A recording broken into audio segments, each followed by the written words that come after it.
Topic का अपने ये सीक्वेंस चलता है और उसी सीक्वेंस के आधार पे हमें ये सारी चीज़ें सीखनी है। तो टॉपिक है पर विशेषण। एक विशेषण होता है और दूसरा होता है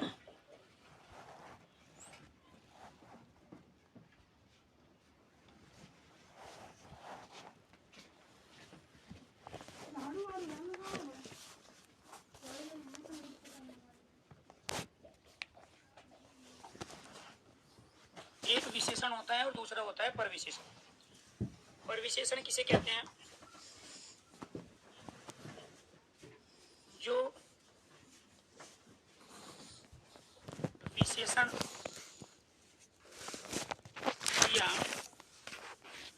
क्रिया विशेषण, जो विशेषण या क्रिया विशेषण की, जो विशेषण या क्रिया विशेषण की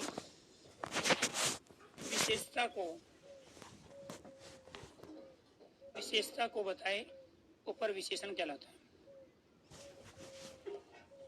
जहां दो या दो से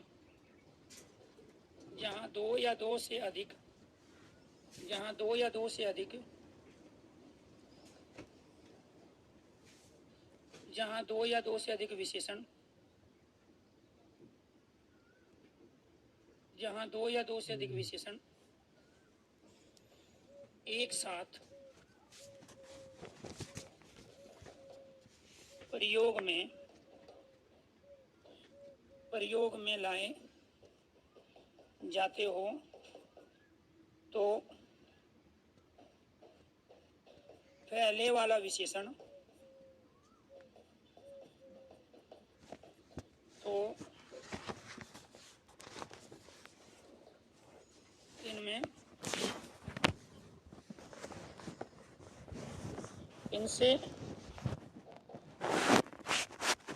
इनमें पहले वाला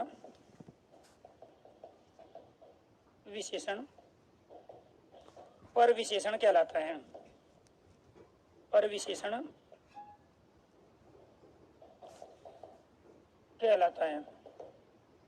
ये आपको ध्यान रखना है।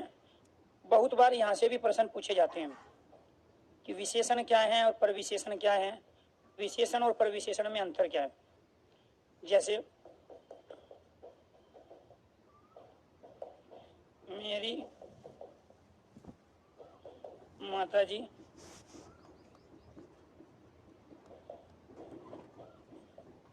बहुत कम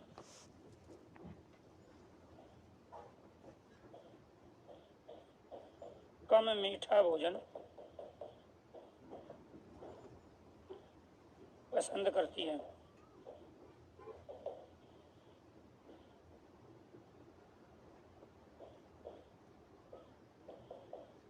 यह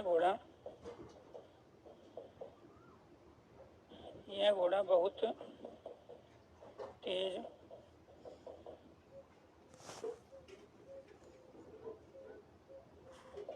दौड़ता है।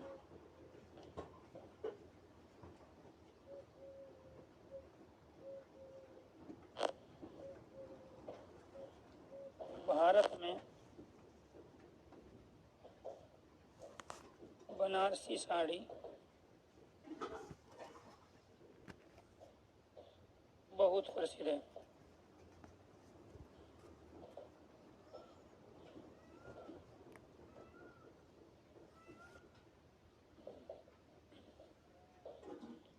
मैंने आज अत्यंत सुंदर, सुशील,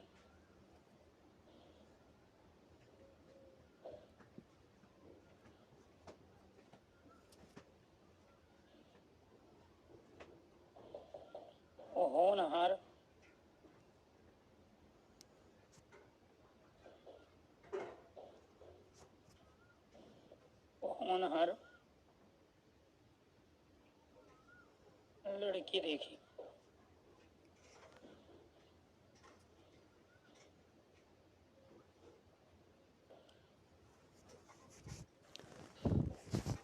आप खाना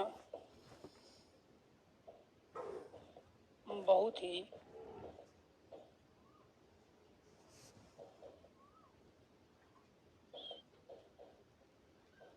ही स्वादिष्ट लजीज बनाते हो।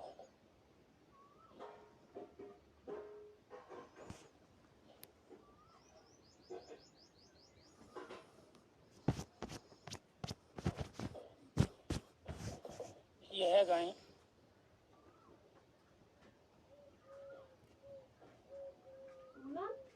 बेहद सुंदर,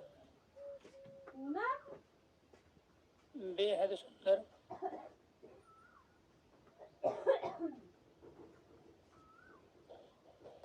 उपयोगी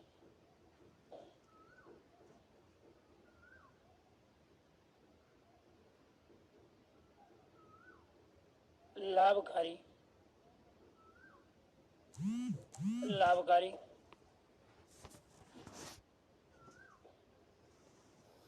आकर्षक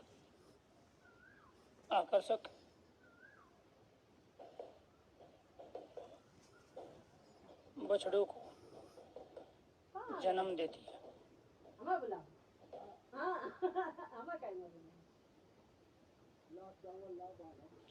ये 6 सेंटेंस हैं और इन 6 सेंटेंस में हमें पर विशेषण को पहचानना है। आपको ये ध्यान रखना है दोस्तों, जो विशेषण या क्रिया विशेषण की विशेषता को बताए वो क्या कहलाते हैं? पर विशेषण।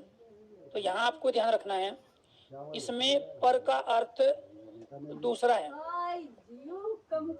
और विशेषण का अर्थ विशेषता को बताने वाला, या ये कहे गुण या दोष को बताने वाला। गुण या दोष को बताने वाला क्या कहलाता है? विशेषण कहलाता है। दूसरी चीज आपको ये ध्यान रखनी है, यहाँ पे नोट करके, जो परिमाणवाची अव्यय होते हैं, परिमाणवाची अव्यय का प्रयोग अधिकांशतः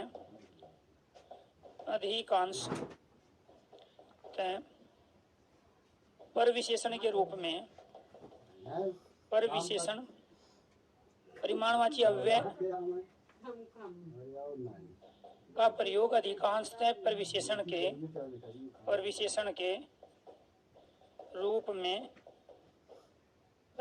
रूप में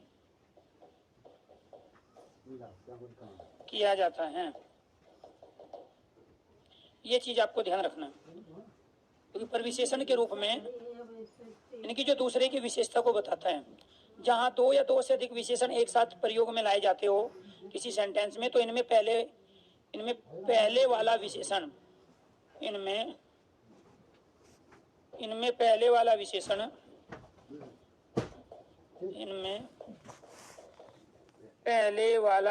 विशेषण पर विशेषण कहलाता है। जैसे मेरी माताजी कम मीठा भोजन पसंद करती है, यहाँ भोजन विशेष्य है जिसकी विशेषता बताई जा रही है। जैसे लंबा आदमी, तो आदमी विशेष्य है और लंबा विशेषण है, तो इनकी एक विशेष्य हो गया। कई बार इसमें पूछा भी जाता है कितने विशेषण हैं, कितने विशेष्य हैं, तो जरूरी नहीं है यहाँ केवल वो विशेष्य वाला क्वेश्चन ले या फिर वो पर विशेषण पूछे। आपसे साथ के साथ ये भी पूछ सकता है कि इसमें कुल कितने विशेषणों का प्रयोग हुआ है, इसमें विशेष्य शब्द क्या है। तो यहाँ भोजन जो है वो विशेष्य है जिसकी विशेषता बताई जा रही है, और विशेषता को बताने वाला शब्द विशेषण है मीठा। लेकिन ये विशेषण हो गया, ये विशेष्य। लेकिन मीठा भी क्या है? कम है। तो ये कम क्या कहलाया? इसमें पर विशेषण कहलाया, क्योंकि ये इस विशेषण की विशेषता को प्रकट कर रहा है। तो ये जो विशेषण है जो इस विशेषता को प्रकट कर रहा है विशेषण की, इसी वजह से ये पर विशेषण कहलाया। क्यों कहलाया? क्योंकि जो विशेषण या क्रिया विशेषण की विशेषता को बताए और इस विशेषण की विशेषता को यहाँ कम बता रहे हैं। यह घोड़ा बहुत तेज दौड़ता है, तो यहाँ दौड़ना अपने आप में विशेष्य हुआ, यानी कि क्रिया के रूप में है, और ये कहलाया तेज क्रिया विशेषण, क्योंकि ये क्रिया की विशेषता को बता रहे हैं। तो ये विशेष्य है दौड़, ये विशेषण है तेज दौड़ना, धीरे दौड़ना, ठीक है, कम दौड़ना, अधिक दौड़ना। तो आपको ये ध्यान रखना है, ये जब तेज विशेषण हुआ और ये इसकी विशेषता को बता रहे हैं, तो ये कहलाया क्रिया विशेषण, क्योंकि जो क्रिया की विशेषता को बताएंगे वो क्रिया विशेषण कहलाएंगे। तो यहाँ ये भी लिखा हुआ है जो क्रिया विशेषण की विशेषता को बताए। यहाँ पे ये जो बहुत है ये क्रिया की विशेषता को बता रहे। तो जो क्रिया विशेषण है उस क्रिया की विशेषता को बताने के लिए हमने तेज का प्रयोग किया, लेकिन इस क्रिया विशेषण तेज की विशेषता को बताने के लिए हमने बहुत का प्रयोग किया। इसलिए इसमें पहले सेंटेंस में कम, दूसरे सेंटेंस में बहुत क्रिया विशेषण कहलाया, सॉरी पर विशेषण कहलाया। भारत में बनारसी साड़ी बहुत प्रसिद्ध है। जरूरी नहीं है विशेष्य बाद में हो, विशेषण पहले ही हो या पर विशेषण पहले हो, वो कहीं भी हो सकता है सेंटेंस। तो भारत में बनारसी साड़ी, तो ये साड़ी क्या है, विशेष्य है, इसकी विशेषता को बताया जा रहा है। तो यहाँ पर ये बनारसी क्या विशेषण है, तो बनारस शब्द संज्ञा और संज्ञा में हमने प्रत्यय लगा के विशेषण बना लिए, क्योंकि वैसे बहुत सारी संज्ञा है जिनसे विशेषण बनते हैं, ऐसे बहुत सारे विशेषण है जिनसे संज्ञा बनती है। जैसे सुंदर विशेषण है, उसमें ता प्रत्यय लगा लेंगे, सुंदरता भाववाचक संज्ञा बन गई। ऐसी बनारस संज्ञा है व्यक्तिवाचक, उसमें ई लगा के हमने बनारसी, ऐसे जयपुरी, कलकत्ता, ये सब क्या बनाया हमने विशेषण। तो साड़ी की विशेषता को बताने के लिए बनारसी शब्द का प्रयोग हुआ। क्लियर। तो इसीलिए आपको ये ध्यान रखना है कि यहाँ पर तो ये जो बनारसी साड़ी है ये अपने आप में क्या कहलाया प्यारे दोस्तों, यहाँ ये विशेषण और ये कहलाया विशेषण। लेकिन ये बहुत और प्रसिद्ध में इसमें से जो ये बहुत शब्द है ये पर विशेषण का काम कर रहे हैं। अगर इतनी बात मेरी समझ में आ गई है तो एक बार सारे स्टूडेंट ओके कीजिए, यस कीजिए। यहाँ तक अगर बात आपको समझ में आ गई है तो सारे स्टूडेंट एक बार ओके कीजिए, यस कीजिए। अमित, दिव्यांशु, प्रतिभा, प्रीतम, राज, मुकेश, अरविंद, आकाश, सत्यम, अश्विनी, यहाँ तक अगर बात समझ में आ गई है तो आप एक बार ओके कीजिए, यस कीजिए।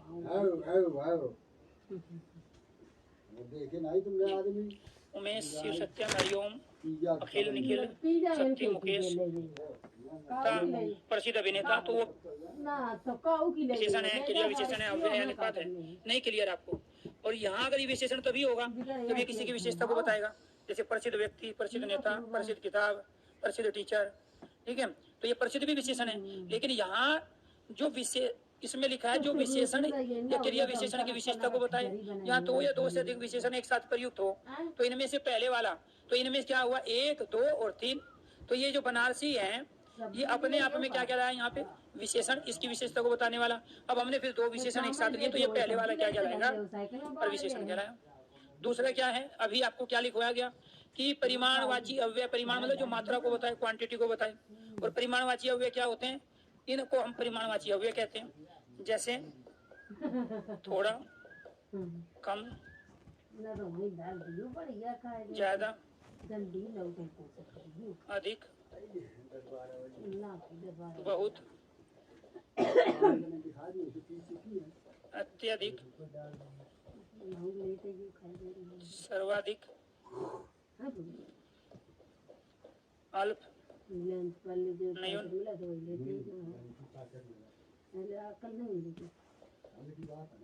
सुलभ, न्यूनाधिक,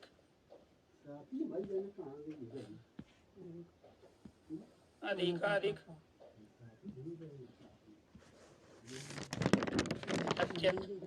ये सारे परिमाणवाची है। ये क्वांटिटी, मात्रा का ज्ञान करा रहे हैं। थोड़ा, कम, ज्यादा, अधिक, बहुत, अत्यधिक, सर्वाधिक, अल्प, न्यून, सुलभ, अपने से कम, ठीक है। न्यून, अधिक, न्यून से अधिक, अधिक से भी और ज्यादा अधिक, और अत्यंत। ये सब क्या है, ये परिमाण, क्वांटिटी, मात्रा को बताने का काम करते हैं। तो परिमाण का मतलब क्या हुआ, मात्रा, मात्रा मतलब क्वांटिटी, जो क्वांटिटी को बताई। तो ये तो सारे अविकारी शब्द हैं, अर्थात अव्यय है। कौन से अव्यय, परिमाणवाची। तो इन्हीं परिमाणवाची अव्ययों का प्रयोग जब किसी विशेषण या क्रिया विशेषण की विशेषता को बताने के लिए किया जाए, उस कंडीशन में ये पर विशेषण होते हैं। एक पंथ तीन काज। एक पंथ तीन काज का मतलब क्या हुआ कि जब तक ये इस तरीके से लिखे हुए हैं, थोड़ा बताइए क्या है, तो यह अविकारी शब्द है, अव्यय है। और जो पूछ रहे हैं कि बताइए कालवाची, स्थानवाची, परिमाण या रीतिवाची, तो ये परिमाणवाची कहलाए।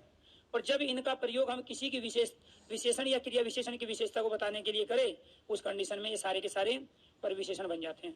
एक पंथ तीन काज, ये सारे के सारे शब्द जब तक ऐसे हैं अकेले, किसी के साथ नहीं आए, तो ये अविकारी है, ये अव्यय शब्द है। और कौन से अव्यय है, परिमाणवाची, क्योंकि क्वांटिटी को बता रहे हैं। लेकिन इन्हीं शब्दों का प्रयोग जब हम किसी विशेषण या क्रिया विशेषण की विशेषता को बताने के लिए करें, तो ये कहलाते हैं परिमाणवाची अव्यय। अब यहाँ भारत में बनारसी साड़ी बहुत प्रसिद्ध है, इनमें परिमाणवाची क्या है, ये बहुत है, प्रसिद्ध थोड़ा ही है ना। तो ये क्वांटिटी को बता रहे हैं ना ये क्वांटिटी को बता रहे हैं। तो ये तो विशेषण है, ये विशेष्य है, ये कहलाएगा परविशेषण। मैंने आज, मैं नहीं है, ये मैंने है। मैंने आज अत्यंत सुंदर सुशील होनहार लड़की देखी, तो यहाँ पे लड़की की विशेषता बताई जा रही है। और लड़की की विशेषता क्या है? होनहार है, एक, सुशील दो, सुंदर, इसके बाद अत्यंत। अब इनमें परिमाणवाची क्या है? अत्यंत है। तो अत्यंत क्या कहलाया? इसमें पर विशेषण कहलाया। तब आपसे पूछेगा इसमें विशेष्य बताओ, राइट आंसर एक विशेष्य लड़की। इसमें विशेषण बताओ कितने हैं? एक, दो, तीन और एक, चार है। ये सारे इसी का प्रयोग कर रहे हैं। तो जरूरी नहीं है वो आपसे पर विशेषण पूछे, वो भी आपसे पूछ लेगा कि इसमें कितने विशेषण का प्रयोग हुआ है, तो ये भी तो पर विशेषण है। या पूछ लेगा निम्नलिखित में से कौन सा वाक्य पर विशेषण से संबंधित है? निम्नलिखित में से किस वाक्य में पर विशेषण का प्रयोग नहीं हुआ है? कौन सा वाक्य पर विशेषण से संबंधित नहीं है? तो जहां भी ये परिमाणवाची अव्यय का प्रयोग हो या फिर दो या दो से ज्यादा विशेषण एक साथ आ रहे हो, तो उनमें पहले वाला विशेषण ही विशेषण की विशेषता को बताने का काम कर रहा है, तो वो पर विशेषण कहलाएगा। तो ऐसे ही आप खाना बहुत ही स्वादिष्ट लजीज बनाते हो, तो कई बार क्या होता है गलत विशेषण का भी प्रयोग करते हैं। जैसे मेरी आज एक लजीज स्त्री से बात हुई, तो स्त्री लजीज नहीं होती है, खाना लजीज होता है। स्त्री स्वादिष्ट नहीं होती है, स्त्री स्वादिष्ट खाना बनाती है। तो कई बार विशेषण पर्टिकुलर किसी विशेषता को बताने के लिए जब हम प्रयोग करते हैं विशेषता के साथ, तो वो फिक्स होता है। जैसे सुंदर शब्द है अपने आप में लेडीज के लिए फिक्स है, ठीक है। तो आपको ये ध्यान रखना है कि सुंदर जो शब्द है वो किसके लिए हो गया? लेडीज के लिए फिक्स हुआ। ऐसे ही खाने के लिए स्वादिष्ट शब्द फिक्स हुआ, लजीज शब्द फिक्स हुआ। तो कई बार वो गलत विशेषण का भी प्रयोग करता है, उसकी वजह से भी वाक्य अशुद्ध होते हैं। एक एग्जाम में पूछा गया था, ठीक है, मैंने आज एक से लजीज स्त्री देखी, तो स्त्री लजीज नहीं होती है, स्त्री सुंदर होती है। तो वहां हम सुंदर शब्द का प्रयोग करेंगे, सुशील शब्द का प्रयोग करेंगे। तो कहने का मतलब ये हुआ, अब सुशील बालक देखा, ये शब्द सुशील शब्द का प्रयोग लड़कों के लिए नहीं हो सकता, क्योंकि सुशील जो गुण है विशेषता को बताने वाला है, वो स्त्री लड़कियों की विशेषता को बताने वाला है। तो इसलिए यहाँ पर आपको ये ध्यान रखना है, ये जो सुंदर शब्द है, सुशील शब्द है, ये केवल और केवल हम फीमेल के लिए ही प्रयोग करते हैं।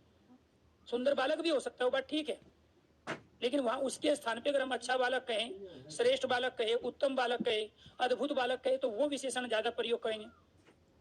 लेकिन सुंदर जो शब्द हैं वो वास्तव में फीमेल की ही विशेषता को बताने के लिए प्रयोग में लाया जाता है। तो इसीलिए ये भी आपको ध्यान रखना है, जरूरी नहीं वो पर विशेषण के रूप में पूछे, वो शुद्ध और अशुद्ध वाक्य के रूप में पूछ सकता है, ठीक है। आप खाना बहुत ही स्वादिष्ट व लजीज बनाते हैं, तो यहाँ प्यारे दोस्तों ये जो खाना है ये कहलाया हमारा विशेष्य है, इसकी विशेषता को हम बता रहे हैं, और वो भी बहुत के द्वारा। बहुत आपका क्या कहलाया? पर विशेषण। और इसमें कितने? एक, दो, ये दो विशेषण इस बहुत के अलावा और है। तो जब हम काउंट करेंगे वो पूछेगा कितने विशेषण कितने विशेष्य हैं, तो आप कहोगे एक, दो, तीन, तीन विशेषण है और एक विशेष्य। क्लियर? यह गाय बेहद सुंदर, उपयोगी, लाभकारी, आकर्षक बछड़ों को जन्म देती है। अब कुछ गायें होती हैं वो हमेशा या तो बछिया को जन्म देगी या फिर बछड़ों को देगी, और कुछ होती है कि दोनों को देती है बारी बारी से। तो यहाँ होता है किसी पर्टिकुलर गाय की विशेषता फेमस हो गई कि ये वाली गाय है जो हमेशा बछड़ों को जन्म देती है, लेकिन इसके बछड़े बेहद सुंदर होते हैं। अब देखो ये विशेषण है सुंदर, और ये जो विशेषण है इसकी भी विशेषता को बता रहे हैं बेहद। तो जो विशेषण की विशेषता को बताए वही तो पर विशेषण है। तो यहाँ ये सुंदर विशेषण था, उपयोगी है, लाभकारी है, आकर्षक है, ठीक है। यहाँ बछड़े की विशेषता को बताया जा रहा है, ठीक है। तो ये बछड़े क्या है यहाँ प्यारे दोस्तों? विशेष्य है। ये सारे गुण किसके हैं? बछड़े के हैं। लेकिन यहाँ पर क्या है? ये बेहद, ये विशेषण की विशेषता को प्रकट कर रहे हैं, इसी वजह से ये क्या कहलाता है? पर विशेषण कहलाता है। इसीलिए आपको ध्यान रखना है कि यहाँ से दो तरह के हमारे क्वेश्चन बने, एक तो कितने विशेषण और कितने विशेष्यों का प्रयोग हुआ है, और दूसरा आपको ये ध्यान रखना है कि इसमें पर विशेषण बताइए क्या है। और दोनों कंडीशन आपको बताई जा चुकी है कि जो विशेषण या क्रिया विशेषण की विशेषता को बताते हैं वो कहलाते हैं पर विशेषण। जैसे यहाँ तेज क्रिया विशेषण है, ये क्रिया की विशेषता को बता रहा है, और बहुत इस तेज की विशेषता को बता रहे हैं। जैसे यहाँ भोजन विशेष्य है, ठीक है, मीठा उसकी विशेषता को बता रहे हैं, लेकिन इस मीठे की भी विशेषता को बताने के लिए हमने कम प्रयोग किया। सीधा सा फंडा है, जब भी किसी सेंटेंस में विशेषण से पहले या उसके बाद में थोड़ा, कम, ज्यादा, अधिक, बहुत, अत्यधिक, सर्वाधिक, अल्प, न्यून, स्वल्प, न्यून, अधिक, अधिक, अधिक या अत्यंत आ जाए, बेहद आ जाए, तो प्यारे दोस्तों आपको ध्यान रखना है वो सारे के सारे पर विशेषण का काम करते हैं। ये सारे के सारे क्या करते हैं? पर विशेषण का काम करते हैं। अगर यहाँ तक ये टॉपिक आपका कंप्लीट हो गया हो, समझ में आ गया हो, तो सारे स्टूडेंट एक बार ओके कीजिए, यस कीजिए, और इसके बाद पढ़िए विशेषण के भेद। तो यहाँ पर तीसरा सेक्शन है हमारा, इसमें विशेषण के भेद। विशेषण के 4 भेद होते हैं।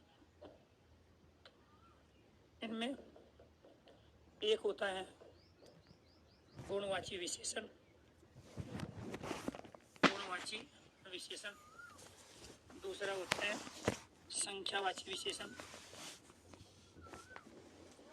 संख्यावाची संख्यावाची संख्यावाची विशेषण, तीसरा होता है परिमाणवाची विशेषण। ये क्वेश्चन ये भेदों का भी बनता है, परिमाणवाची विशेषण। और चौथा होता है सार्वनामिक विशेषण, सार्वनामिक विशेषण। आपको ये ध्यान रखना है, इनमें से संख्यावाची विशेषण दो प्रकार का होता है। एक होता है निश्चित संख्यावाची, निश्चित संख्यावाची। दूसरा होता है अनिश्चित संख्यावाची, निश्चित संख्यावाची, अनिश्चित संख्यावाची। इसके बाद एक होता है निश्चित परिमाणवाची, निश्चित परिमाणवाची। और दूसरा होता है अनिश्चित परिमाणवाची, अनिश्चित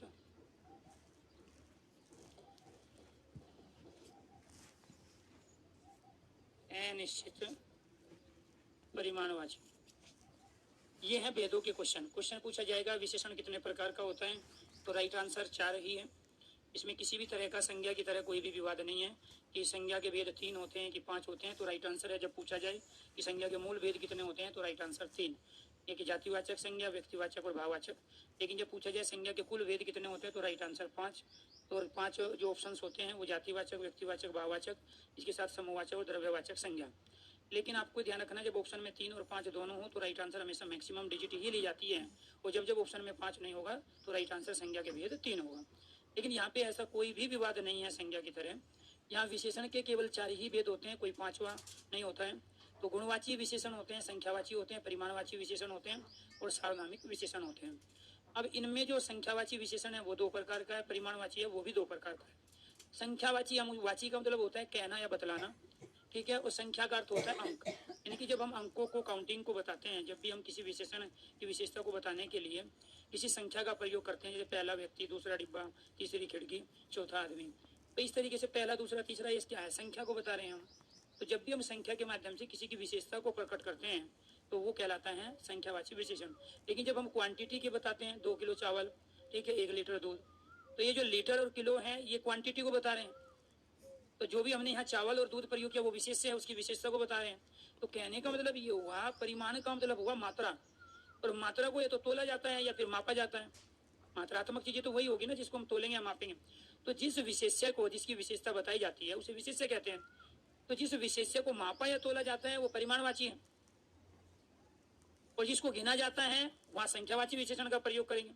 जैसे पैसे हैं, पैसे को आप ना कभी माप सकते हो ना कभी तोलते हो, तो पैसे की काउंटिंग होती है, तो इसलिए हम 10 रुपया, 100 रुपया, 20 रुपया प्रयोग करेंगे। अब 2 किलो रुपया, 3 लीटर रुपया ऐसे प्रयोग नहीं कर सकते, क्योंकि जो मात्रात्मक चीजें होगी उसी के साथ ही हम परिमाणवाची विशेषण का प्रयोग करेंगे, और जो संख्यात्मक जो विशेष्य के रूप में होंगे तो वहां संख्यावाची विशेष्य का प्रयोग करेंगे। तो हमें विशेष्य बताएगा कि विशेष्य की काउंटिंग जैसे ये है, हम कभी तोल के नहीं लेंगे, काउंटिंग में लेंगे, 2 मार्कर, 3 मार्कर, 4 मार्कर, क्लियर। तो कहने का मतलब ये हुआ कि ये भी दोनों के दोनों हमारे 2 प्रकार के होते हैं, क्योंकि निश्चित संख्या भी होती है और कई बार संख्या अनिश्चित भी होती है। तो वहां मैं सारे ही सेंटेंस प्रयोग करूंगा और उसी के आधार पे आपको बताना है कि कौन सा इनमें से निश्चित संख्या कर, कौन सा इसमें अनिश्चित संख्या। जैसे अगर मैं कहूँ कि मेरी क्लास में 400 बच्चे जो है ऑफलाइन क्लास में मेरे पढ़ते हैं, तो 400 जब बच्चे मैं कह रहा हूँ तो हम वहाँ संख्या को बता रहे हैं, क्योंकि वहाँ ये नहीं करेंगे हम एक 25 किलो का बच्चा था, एक 125 किलो का था, एक 70 किलो का बच्चा आया था, तो हम तोल के नहीं बैठाएंगे, वहाँ संख्या की काउंटिंग होगी। और मैं ये कहूँ कि मेरी क्लास में लगभग 400 बच्चे थे, तो अब मैंने अनिश्चित संख्यावाची का प्रयोग कर दिया कि वो 395 भी हो सकते हैं, ठीक है, वो 405 भी हो सकते हैं। तो लगभग 400 बच्चे थे मेरी क्लास में, तो वो क्या है, अनिश्चित संख्या। और मेरी क्लास में 400 बच्चे थे तो निश्चित संख्या हुई। ऐसे ही मैं 1 लीटर दूध पी जाता हूँ तो वह निश्चित परिमाणवाची है, और मैं लगभग 1 लीटर दूध पी जाता हूँ पूरे दिन में तो वह निश्चित परिमाणवाची है, क्योंकि दूध को आप मापोगे तो वो क्वांटिटी मात्रा कहलाया, तो निश्चित संख्यावाची हो या निश्चित, तो निश्चित परिमाणवाची हो या निश्चित परिमाणवाची में प्रयोग होगा। तो ये आपको ध्यान रखना। सार्वनामिक विशेषण का प्रयोग हम सर्वनाम का जब सर्वनाम के रूप में प्रयोग ना करके किसी की विशेषता को बताने के लिए प्रयोग में लाते हैं सर्वनामों को, तो उस कंडीशन में वो सार्वनामिक विशेषण कहलाते हैं। कई बार क्या होता है कि हम जो सर्वनामों का प्रयोग करते हैं वो सर्वनाम में संज्ञा के स्थान पे ना करके किसी की विशेषता को बताने के लिए प्रयोग करते हैं।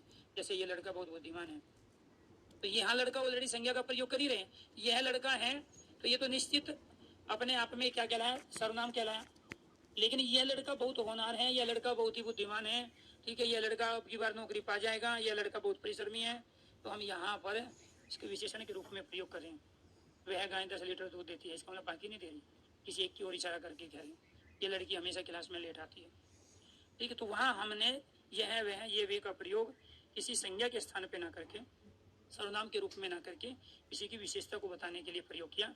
ये लड़का खड़ा हो जाओ, ठीक है, वो लड़की बाहर जाओ, तो वहाँ हम क्या करें, किसी का नाम नहीं ले रहे, पर्टिकुलर किसी एक को इशारा करके उसके लिए जिस सर्वनाम का प्रयोग किया जा रहा है वही सार्वनामिक विशेषण का काम करते हैं।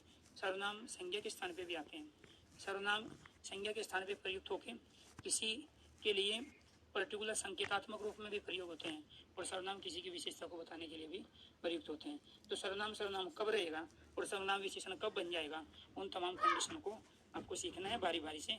पहले लेते हैं हम गुणवाची विशेषण। तो इसमें से पहला भेद है आपका गुणवाची।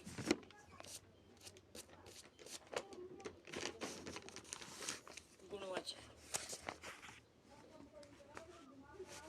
विशेषण क्लियर।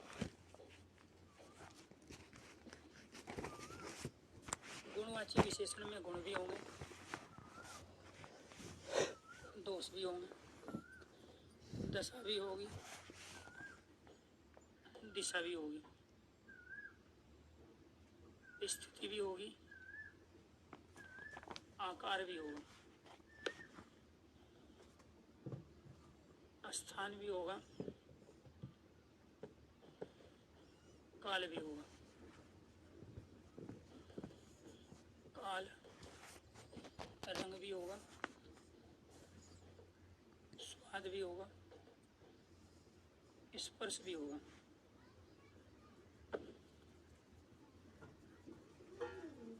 क्लियर। चलो जी देखो कैसे। जब हम गुणवाची विशेषण की बात करते हैं तो इसमें अच्छा, श्रेष्ठ, उत्तम, सुंदर, भला। जब हम दोष की बात करते हैं, बुरा, जहरीला, कमीना, पागल, दुष्ट। जब दिशा की बात करते हैं, दशा, अमीर, गरीब, स्वस्थ, बीमार,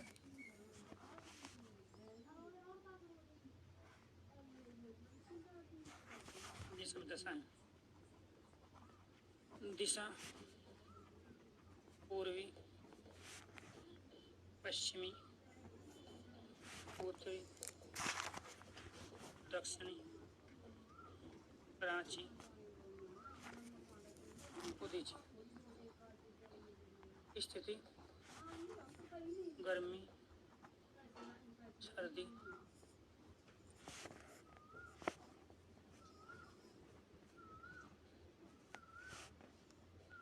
गरम, ठंडा, शीतल, गुनगुना,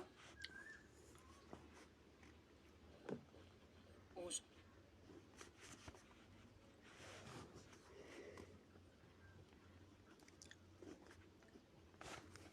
आकार, छोटा,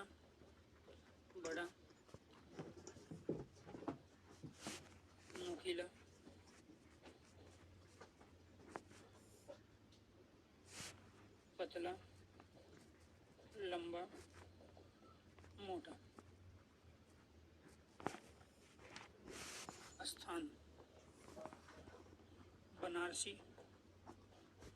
जयपुरी, बंगाली, पहाड़ी, भारतीय, जापानी, चाइनीज,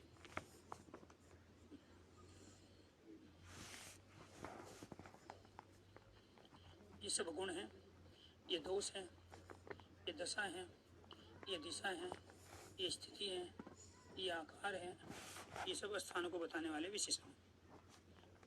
ऐसे यहाँ काल को, रंग को, स्वाद को, स्पर्श को बताने वाले विशेषण। काल प्राचीन, अर्वाचीन, पुरातन, अधुनातन, नया, पुराना, नवीन। रंग बैंगनी, आसमानी, गुलाबी, कृष्ण, श्वेत, शुक्ल, सांवला, पीला, हरा। स्वाद खट्टा, मीठा, कसेला, खारा, नमकीन, तीखा। स्पर्श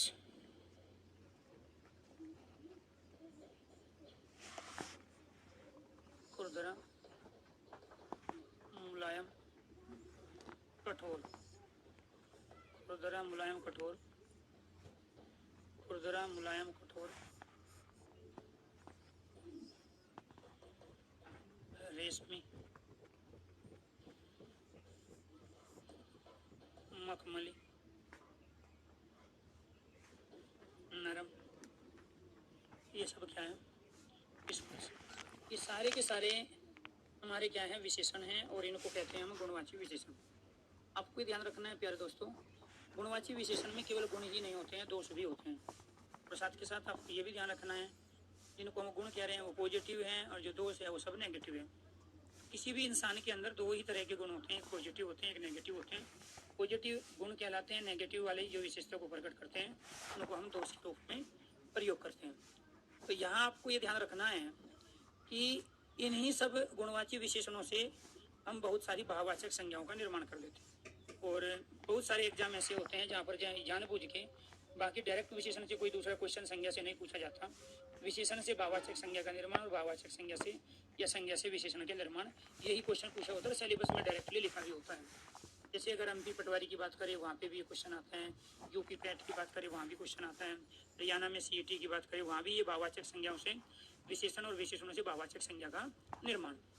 तो यहाँ जब इस अच्छा के अंदर हमें प्यारे दोस्तों इसमें यहाँ ई लगा देंगे तो ये विशेषण से भाववाचक संज्ञा का निर्माण हो जाएगा। अच्छा ही ऐसे इसमें श्रेष्ठ में ता लगा दिया, श्रेष्ठता भाववाचक संज्ञा। उत्तम विशेषण है लेकिन उत्तमता भाववाचक संज्ञा। सुंदर विशेषण है लेकिन ये ता लगाते ही भाववाचक संज्ञा।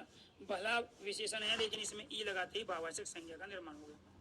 अब ये बाद में हमने प्रत्यय लगाए, इसमें ई और इनमें ता, दो ही प्रत्यय प्रयोग किया हमने, ई और ता, और हमने विशेषणों से अब भाववाचक संज्ञा का निर्माण कर दिया। ध्यान रखना, मैं एक पंथ दो दो काज तो हमेशा ही कराता हूँ। मैं एक पंथ तीन तीन चार चार काज लेके ही आपको टॉपिक की क्लियरिटी करता हूँ, ताकि कोई भी क्वेश्चन की वैरायटी आपसे पूछी जाए आपको उसका लॉजिकली आंसर दो। कुछ बच्चे रटे हुए हैं, रट्टा मारे हुए हैं पहले से, वो उसी चीज़ को आगे पीछे धकेलते रहते हैं, नई चीज़ सीख नहीं पाते। इसीलिए आप जब भी यहाँ सीखने के लिए आओ तो ये सोच के आओ कि हमें कुछ नहीं आता, हमने कुछ नहीं पढ़ा हिंदी में, तभी आप सीख पाओगे। और कहीं कहीं से जब आपकी प्रीवियस नॉलेज आपको याद आने लगती है तो वो आपका ना तो सीक्वेंस बनने देती है टॉपिक का, और ना वो लॉजिकली उन चीज़ों को सेव करती है। तो यहाँ अच्छा, श्रेष्ठ, उत्तम, सुंदर और भला ये सब विशेषण थे। और कौन से विशेषण थे? गुण को बताने वाले, यानी पॉजिटिव थे। ठीक है, जैसे हम कहेंगे अच्छा बालक, श्रेष्ठ व्यक्ति, उत्तम लड़की, सुंदर महिला, भला पुरुष। हमने सब विशेषण विशेष्य का प्रयोग कर लिया, लेकिन अभी अच्छाई, श्रेष्ठता, उत्तमता, सुंदरता, भलाई अब किसी के साथ प्रयोग नहीं कर सकते। ठीक, दिक्कत आपके साथ क्या है? दिक्कत ये है, फार्म तो भरोगे 4200 पे ग्रेड में, 4600 पे ग्रेड में, सैलरी चाहिए आपको 50,000 प्लस महीने में, पर बुद्धि उतनी है नहीं, IQ लेवल है नहीं। आपको तो ऊपर ऊपर से करना है ना, जैसे घर पे कोई भी काम करते हो तो पूरी तन में तो ऐसा नहीं करते आप कभी भी। ठीक है, बस हाँ घर वालों ने बोले काम करना, जैसे तैसे बस हो जाए, इससे पीछा छूटे। अब ये नहीं कि हम काम करते समय नया स्किल उसमें क्या अप्लाई कर सकते हैं। दुनिया ने उस काम को एक अलग तरीके से किया, लेकिन हमने नया एफर्ट्स क्या लगाया, और जब तक वो चीज़ सोच नहीं होगी तब तक कोई भी चीज़ें क्लियर नहीं होगी आपको। तो यहाँ पर अब ये जो अच्छाई है, अब मैं पहले तो कह रहा था अच्छा बालक, लेकिन अब मैं प्रयोग कर सकता हूँ अच्छाई बालक, तो ये संज्ञा हुई ना। तो संज्ञा के साथ दूसरी संज्ञा का प्रयोग थोड़ी विशेषता को बताने के लिए कर लोगे, विशेषण का ही तो करोगे। तो यहाँ अच्छाई बालक है, श्रेष्ठता पुरुष, उत्तमता लड़की, सुंदरता स्त्री, ठीक है, भलाई का प्रयोग नहीं कर सकते किसी आप विशेषण के साथ, विशेष्य के साथ। तो ये जब हमने लगाए तो यही तो पहचान है कि कोई ये श्रेष्ठ अच्छा है, कब विशेषण का काम करेगा और कब भाववाचक संज्ञा का काम करेगा। तो जब भाववाचक संज्ञा में और विशेषण में अंतर ना कर पाओ तो आप उसको किसी विशेष्य के साथ प्रयोग करो, किसी व्यक्ति, वस्तु, पदार्थ के साथ प्रयोग करो, अच्छा मारकर, श्रेष्ठ मारकर। क्लियर प्रयोग हो गया ना। लेकिन अच्छाई मारकर, श्रेष्ठता मारकर ऐसा प्रयोग होता देखा है आपने कहीं? अब ये विशेषण रहे ही नहीं, अब तो ये संज्ञा बन गई। इसलिए इन संज्ञाओं का प्रयोग आप किसी व्यक्ति, वस्तु, पदार्थ के लिए नहीं कर सकते। तो यहाँ आपको ये ध्यान रखना है कि हम बहुत सारी भाववाचक संज्ञा इससे बनाते हैं, विशेषण से बनाते हैं। दोनों चीजें एक साथ समझा रहा हूँ। विशेषण से भाववाचक संज्ञा कैसे बनेगी, देखिए आपको ध्यान रखना है, और संज्ञा से विशेषण कैसे बनेंगे। तो ये तो आपने सीख लिया, विशेषण से भाववाचक संज्ञा। अब यहाँ आ जाओ, अब संज्ञा से विशेषण देखो कैसे बनेंगे। संज्ञा से विशेषण, ये बनारस संज्ञा है व्यक्तिवाचक। कौन सी संज्ञा है? व्यक्तिवाचक संज्ञा है बनारस। ठीक है, इसमें ई लगा लिया, बनारसी बन गया विशेषण। ये जयपुर संज्ञा है व्यक्तिवाचक, ये बंगाल संज्ञा है व्यक्तिवाचक, ये पहाड़ संज्ञा है जातिवाचक, ये भारत संज्ञा है व्यक्तिवाचक, ये जापान संज्ञा है व्यक्तिवाचक, ये चाइनी यानी कि चीन संज्ञा है व्यक्तिवाचक। अब इन व्यक्तिवाचक जातिवाचक संज्ञाओं में ई प्रत्यय जोड़ दिया, इसमें ई जोड़ दिया। यहाँ पे तो ई आया, बाकी सब में ई जोड़ा है, हमने क्या बना लिया? विशेषण। यहाँ तो हम विशेषण से भाववाचक संज्ञा का निर्माण कर रहे थे, क्योंकि आप इसको स्पर्श नहीं कर सकते, छू नहीं सकते। और आपको संज्ञा पढ़ाते समय बताया गया कि भाववाचक संज्ञाओं में अधिकांश प्रत्यय का प्रयोग होता है, बाद में प्रत्यय लगा रहता है, लगा हुआ है इसमें प्रत्यय। भाववाचक संज्ञा को छू नहीं सकते, स्पर्श नहीं कर सकते, महसूस कर सकते हो, अनुभव जन्य होती है। अब केवल अच्छाई का, श्रेष्ठता का, उत्तमता का, सुंदरता का किसी दूसरे में आप महसूस करो। तो ये बना रहे थे हम विशेषण से भाववाचक। अब हमने संज्ञा से यानी कि विशेषण से संज्ञा बनाई और यहाँ संज्ञा से विशेषण बनाई। संज्ञा से क्या बना? बनारसी, जयपुरी, बंगाली, पहाड़ी, भारतीय, जापानी और चाइनीज, ये सब विशेषण हो गए। क्या हो गए? विशेषण। तो सीख गए आप संज्ञा से विशेषण का निर्माण, विशेषण से संज्ञा का निर्माण। अगर ये इतनी बात समझ में आई तो सारे स्टूडेंट ओके कीजिए, यस कीजिए, फिर आगे बढ़े। क्लियर हुई ना? ये सारे के सारे क्या थे हमारे? ये गुणवाची, दोष, दशा, दिशा, स्थिति, आकार, स्थान को बताने वाले सारे विशेषण थे। और कौन से विशेषण? गुणवाची विशेषण थे। अब मोहित चला गया, नुक्ता बिंदु तल में चला गया। वो मैंने यही कहा, अगर पढ़ते समय जो चीज चल रही है उस पर फोकस ना हो, दाएं बाएं पे फोकस हो, तो समझ लो 2024-25 में सरकारी नौकरी आपके घर में आएगी। 23 में तो कोई और ले जाएगा, 23 में तो वो ले जाएगा जो अपने आप को अलर्ट मोड में रख के पढ़ता है। देखो मेरी इच्छा ये है कि आप सबकी नौकरी लगे, लेकिन ये कड़वा सच है कि आप में से केवल उन्हीं बच्चों की नौकरी लगेगी जो एफर्ट्स लगा रहे हैं, एक स्थान पर कंटिन्यू फोकस कर पा रहे हैं, चीज़ों से अपने आप को फ्री करने की आदत डाले हुए हैं। तो हम पढ़ तो दुनिया रही है, सबको नौकरी चाहिए। सरकार को भी पता है सबको नौकरी दी नहीं जा सकती, भट्टा बैठ जाएगा देश का। सारी सैलरी जितने भी टैक्स में आती हैं, अगर वो कलेक्शन होता है, अगर वो सैलरी के रूप में चला जाए तो रोड नहीं बन पाएंगे इस देश में, बाकी दूसरे काम नहीं हो पाएंगे। सरकार के ऊपर एक बहुत बड़ा बर्डन होता है। अब बहुत सारे बच्चे ऐसी पढ़ाई छोड़ के सरकार को गले आने में लग जाएंगे, अरे सर जिससे बढ़िया तो फलानी सरकार थी। इसका मतलब क्या है? अपने आप थोड़ी कुछ करना है। अरे एक समय ऐसा आएगा सरकार बोलेगी कोई नौकरी नहीं, ठीक है, अपने आप खाओ, कमाओ, बिजनेस करो सभी, जैसे फॉरेन कंट्रियों में है बहुत से। वहाँ कहाँ है कभी रहा बेरोजगारी का मुद्दा? चाइना में देखा है कभी? जापान में देखा है बेरोजगारी का मुद्दा? है ही नहीं। कुछ तेने धंधे शुरू होते हैं, बच्चा मैच्योर होता है, पढ़ता है, अपना पुश्तैनी धंधा संभाल लेता है, बिजनेस संभालता है, नौकरी की वैल्यू ही नहीं है वहां पे। सच्चाई है। जितना आदमी एक सरकारी नौकरी अगर वो करेगा वहां तो जबरदस्ती, चाइना में तो ये हालत है कि हर घर में से एक को जो ठीक ठाक है शरीर कदकाठी उसको सेना में नौकरी करनी है, वो जो कंपलसरी बना, क्योंकि जाना ही नहीं चाहता था कोई भी। तो 1 साल 2 साल 3 साल सेना में नौकरी करनी है। अगर इतने साल से लेकर इतने साल के बीच का बच्चा है और कदकाठी में ठीक ठाक है, कोई रोग उसको नहीं है, तो वो सेना की नौकरी करेगा ही करेगा, क्योंकि वहां लोगों का बिजनेस इतना मजबूत है। और आएगा भारत में, लेकिन वो आएगा 15-20 साल के बाद आएगा, वो अभी भी स्टार्ट हुई है। बहुत सारे लोग ऐसे थे जो प्रशासनिक अधिकारी थे, बड़े बड़े आईटीएन थे, उन्होंने छोड़ के अपना स्टार्टअप शुरू किया है अपने। सारा सोच का खेल है। अभी आप उसी झमेले में लटके हो। तो आपके लिए सरकारी नौकरी तब तक अच्छी है जब तक वो मिलती नहीं है। जिस दिन वो मिल जाएगी और आप दुनिया को और ज्यादा अलग तरीके से देख पाओगे, अलग तरीके से सोच पाओगे, फिर सोचोगे यार मैं 50,000 रुपया कमाने के लिए महीने में पैदा हुआ था, इतना एफर्ट्स इतनी मेहनत मैं कर रहा था कि यही 40-50,000 रुपया महीने में कमाने के लिए कर रहा था। तो जब उसके पास आइडिया होंगे, उसकी सोच होगी, उसका आईक्यू लेवल अच्छा होगा, उसके पास हुनर होगा, स्किल होगा, तभी तो वो ऐसा सोचेगा, ऐसा करेगा। लोग तो नौकरी छोड़ने की सोच रहे हैं, ये अभी नौकरी लेने के चक्कर में पागल हुए जा रहे हैं। मैं ये नहीं कह रहा हूँ, ये शिक्षा जो दे रहे हैं ना आपको, जो पढ़ा रहे हैं, इसी से ही तो वो आपके अंदर स्किल पैदा होंगे। आप कहीं भी जाओगे बिना लैंग्वेज के तो आप किसी से बात ही नहीं कर पाओगे।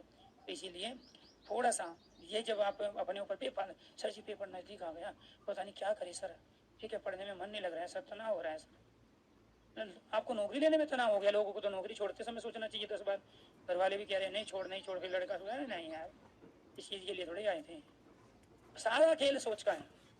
सोच छोटी है, समझ में नहीं आएगा, यही बहुत बड़ी चीज़ हो जाएगी आपके लिए, बहुत डिफिकल्ट हो जाएगा। मतलब हिंदी भी अगर डिफिकल्ट लगने लगी ना तो बाकी चीज़ तो आप देख लेना। मैं तो रीजनिंग में आपको क्या लगा,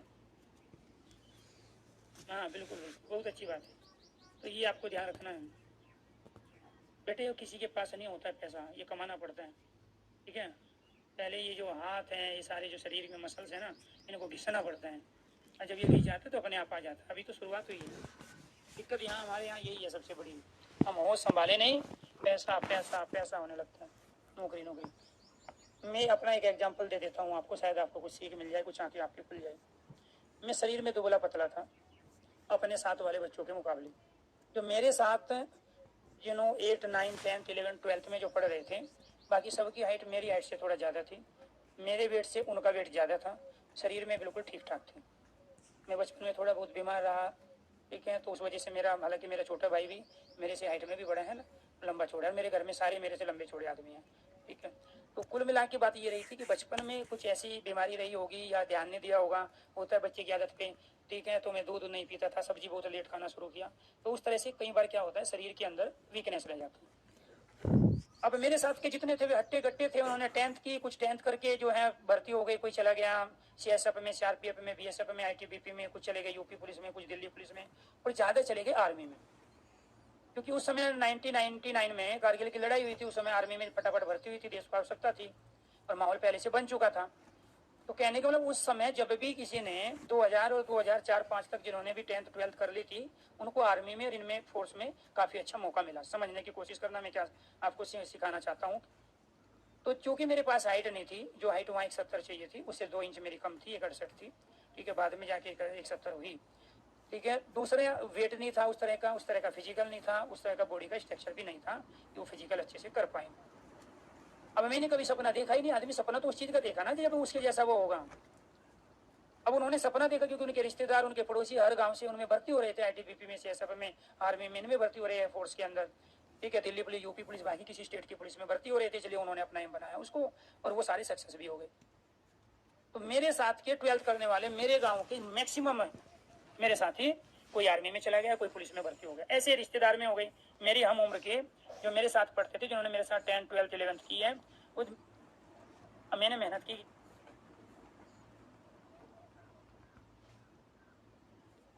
तो जब भी गांव में जाते थे कोई भी पूछता था क्या कर रहे हो, अरे कुछ नहीं फैक्ट्री में काम। कौन सी फैक्ट्री? अरे वो कोई पल बनाती है, कोई टिफिन बनाती है, ऐसे। क्योंकि लोग नहीं चाहते थे, उनको नहीं उम्मीद थी कि यार कोई दिल्ली यूनिवर्सिटी में गांव का बच्चा एडमिशन लेके अच्छे से पढ़ लेगा, फिर उनको क्यों समझाना। आप अपने आप को ब्याह करोगे ना जानबूझ के दूसरे, आप कुछ नहीं हो। आप अपनी जितनी भी जति ध्यान रखना, मैंने पहले भी आपको कहा और अभी भी कह रहा हूँ, छात्र, भिखारी और सन्यासी जिस दिन ये तीनों सम्मान चाहेंगे, अपनी जिंदगी भी पूरी नहीं जी पाएंगे, कुछ नहीं कर पाएंगे लाइफ में। तो छात्र लाइफ जब तक चल रही है ना, स्टूडेंट लाइफ, सम्मान के भूखे मत बनो, अपने आप को दूसरों के आगे शो मत करो। ऐसे ही ये सन्यासी, सन्यासी का सम्मान चाहने लगेगा तो सन्यास किस चीज का हुआ? उसने तो सब कुछ छोड़ दिया ना, तो फिर सन्यास। ऐसे भिखारी, भिखारी का सम्मान के चक्कर में पड़ जाएगा, भीख ही नहीं मांग पाएगा। इन तीनों का कभी सम्मान नहीं होता है और न इनको सम्मान मिलता है। इस बात को ध्यान रखना है। भिखारी भी भीख मांग मांग के करोड़ों रुपया जमा कर जाता है, ठीक है, लेकिन उसके बावजूद भी उसे सम्मान नहीं मिलता क्योंकि वो भीख का पैसा है। इसलिए इन तीन के लिए सम्मान बना ही नहीं है जब तक आप स्टूडेंट लाइफ में। तो मैंने सम्मान चाहा ही नहीं है, ये सच्चाई बता रहा हूँ। तो कहने का मतलब ये हुआ कि जब मैं अपने अंदर स्किल डेवलप कर रहा था, बहुत मेहनत करके पढ़ रहा था, बहुत सारे मैंने मेंस लिखे, बहुत सारे मैंने प्रीलिम एग्जाम से निकाले, और उसके साथ साथ फिर बीच में हमने बीएड कर ली, किसी के कहने से भर्ती कराना था, किसी के साथ बैठ के भर्ती हो गए। मेरा टीचिंग लाइन में आने का मूड ही नहीं था, मूड था उधर IAS PCS का। PCS अभी भी चल रहा है। तो कुल मिला के ये है, असफलताएं हमने भी बहुत देखी है, फार्म हमने भी बहुत भरे हैं, बहुत जगह हमारा भी नहीं हुआ है, ठीक है। लेकिन कहने का मतलब ये हुआ जब हम लगे रहे, मेहनत किए, तो 7 सिलेक्शन लिए ना। अब जितना वो बहुत सारे मेरे साथी जो मैं जिनकी मैं बात कर रहा हूँ, जो भर्ती हो गए थे, ध्यान रखना है, जो भर्ती हो गए थे उस समय, वो रिटायर हो गए, गाँव में आ चुके हैं। अब मैं उनकी स्थिति को देखता हूँ और अपनी स्थिति को देखता हूँ, तो ये मानता हूँ कि वो जो मैंने प्रेशर लंबे समय से झेला, आज उसी की वजह से मैं उन लोगों से बहुत ज़्यादा ठीक हूँ। इस बात को आप मानो, जो लड़ाई आप लड़ रहे हो ना, या ये कहो कि जिस जो नौकरी के लिए आप अभी तैयारी कर रहे हो, बाई चांस वो ना मिली, तो परमात्मा ने आपको किसी दूसरी चीज के लिए बनाया है। आप मैदान छोड़ के क्यों भागते हो? अगर मैं मैदान छोड़ जाता कि मेरे पास शरीर नहीं, मेरे पास हाइट नहीं है, मेरे सारे पड़ोसी भर्ती हो गए, मेरे साथी सारे भर्ती हो गए, उनकी शादी भी हो गई, उनके बच्चे भी हो गए, और मैं अभी ऐसे ही फिर रहा हूँ, ना नौकरी है और ना। उसके बाद जब शुरू किया, क्योंकि वो आज तक ग्रेजुएशन नहीं कर पाए, जब वो नौकरी कर रहे थे मैं ग्रेजुएशन कर रहा था, जब उनकी शादी हो रही मैं पोस्ट ग्रेजुएशन कर रहा था, जब उनके बच्चे हुए उस समय मैं PhD कर रहा था। और फिर बाद में जब कमाना शुरू किया, अपने रिटायरमेंट के बाद जितना वो पैसा लेके आए, पूरी सर्विस जितना पैसा जोड़ा, इतना पैसा केवल और केवल 3 साल में मैंने कमा लिया था। अब पैसे के लिए करते हो ना सर जी नौकरी, तो इसलिए क्योंकि पैसे चाहिए। बात है अपने अंदर हुनर, अगर वो कर लोगे तो बल्ले बल्ले, ठीक। तो वो नहीं है कि 30 साल की नौकरी करेंगे तो भी, आप अपने अंदर स्किल तो लाओ, अपने लेवल तो उठाओ कुछ। आप तो अभी यहाँ संज्ञा और विशेषण ही नहीं पहचान पा रहे हो, और सपने देखते हो कि हम गाँव बदल देंगे, सिस्टम बदल देंगे। यहाँ तो अभी हिंदी में ही आपको कन्फ्यूजन होने लगा, मैथ रीजनिंग बाकी में तो क्या हाल होगा। तो कुल मिला के बात मैं ये कहना चाह रहा था कि बेटे सोच का खेल है सारा का सारा, सोच पॉजिटिव रखो, मेहनत करते रहो। जो ये मेहनत हमने की है ना, जो पिछले ये 15 साल की, आज उसका खा रहे हैं, ठीक। आज आके कुछ भी बोल देंगे ना, क्योंकि सक्सेस हो गई, गाली भी दे देंगे, बच्चे को लगा रहे नहीं सर जी ने गाली दी है यार हमारे फायदे के लिए। और जब मैं सक्सेस नहीं होता, 7 नौकरी नहीं लेता और गाली दे देता, तो 4 थप्पड़ मुझे इधर से पड़ते, 4 इधर से पड़ते। आज मैं किसी को गाली भी देता हूँ, लगता है अरे इसने भला कर दिया हमारा। तो ये सब क्या है? ये सब वो साधना है जो पिछले 15 साल की थी। इसलिए आपने तो अभी शुरुआत, नौकरी का रिजल्ट समझे, गरीबी को छू नहीं सकते, बीमारी को छू नहीं सकते, अमीरी को छू नहीं सकते, महसूस कर सकते हो। ऐसे ही पूर्वी पश्चिमी उत्तरी दक्षिणी, प्राची, प्राची कहते हैं पूर्व दिशा को, उदीची कहते हैं उत्तर दिशा को, दोनों तत्सम शब्द है, संस्कृत के शब्द है। प्राची पूर्व दिशा, उदीची उत्तर दिशा, ये सब दिशा को बता रहे हैं, ये दशा को, कंडीशन को बता रहे हैं। दशा मीन्स कंडीशन, ऐसी स्थिति, गर्म, ठंडा, शीतल, गुनगुना, उष्म, उसमें भी गर्म होता है, ये सब स्थिति है। ऐसे ये छोटा है, बड़ा, नुकीला, पतला, लंबा, मोटा। लेकिन अगर प्यारे दोस्तों इसके अंदर मैं यहाँ पे ई जोड़ दूं, मोटाई, यहाँ पे लंबाई, ठीक है, यहाँ पतलापन, ठीक है, यहाँ बड़प्पन, बड़प्पन, यहाँ छुटपन, ठीक है। तो ये आपको ध्यान रखना है, क्या बन गया सब? भाववाचक संज्ञा। ये सब क्या बन गया? भाववाचक संज्ञा। तो आपको ये ध्यान रखना है कि ये जो मोटाई है, लंबाई है, पतलापन है, ये जो लंबा, मोटा, पतला था, ये तो विशेषण थे, लेकिन प्रत्यय लगा के भाववाचक संज्ञा बनाया। इन संज्ञा में ये क्या लगा लिया हमने? यहाँ पे प्रत्यय लगा के भाववाचक, ये विशेषण बना लिया। ये सारे के सारे आपके गुणवाची विशेषण हो गए। प्राचीन है, ये काल को बताता है, प्राचीन मतलब पुराना, अर्वाचीन मतलब अभी का, पुरातन मतलब बहुत पुराना, अधुनातन मतलब जो अभी का है, फिलहाल का है, वर्तमान का है। ऐसे नया, पुराना, नवीन, ये सारे के सारे हमें काल को बता रहे हैं, समय का ज्ञान करा रहे हैं। रंग में बैंगनी है, बैंगन संज्ञा है, आसमान संज्ञा है, गुलाब संज्ञा है, लेकिन इसमें जो ई लगाया है, इस ई लगाने के बाद में इन संज्ञाओं से विशेषण बन गया बैंगनी। आसमान संज्ञा में ई लगाया तो आसमानी, गुलाब संज्ञा में ई लगाया तो गुलाबी बन गया। ऐसे कृष्ण काले को कहते हैं, सफेद सफेद को कहते हैं, शुक्ल सफेद को कहते हैं, सांवला काले को कहते हैं, पीला, ये सारे रंग हैं, ये गुणवाची विशेषण है। 6 प्रकार की हमारी जीभ टेस्ट बता पाती है, स्वाद बता पाती है। खट्टा, मीठा, कसेला, खारा, नमकीन, और तिक्त। तो ये खट्टा, मीठा, कसीला, खारा, नमकीन, तिक्त, ये सब स्वाद है। तो स्वाद को प्रकट करने वाले ये क्या कहलाए हमारे विशेषण। ऐसे ही ये खुरदरा है, मुलायम है, कठोर है, रेशमी है, मखमली है, नरम है, ये सारे स्पर्श है। तो ये स्पर्श को बताने वाले क्या है हमारे गुणवाची विशेषण। अब यहाँ से क्वेश्चन क्या पूछेगा, इनमें से कोई एक शब्द दे देगा और एक शब्द दे के और 4 ऑप्शन दे देगा आपको कि बताओ इनमें से ये कौन सा विशेषण है। तो आप कहोगे गुणवाची विशेषण है। फिर कहेगा निम्नलिखित में से गुणवाची विशेषण बताइए क्या है। ऑप्शन में 4 शब्द दे देगा, एक शब्द इनमें से होगा।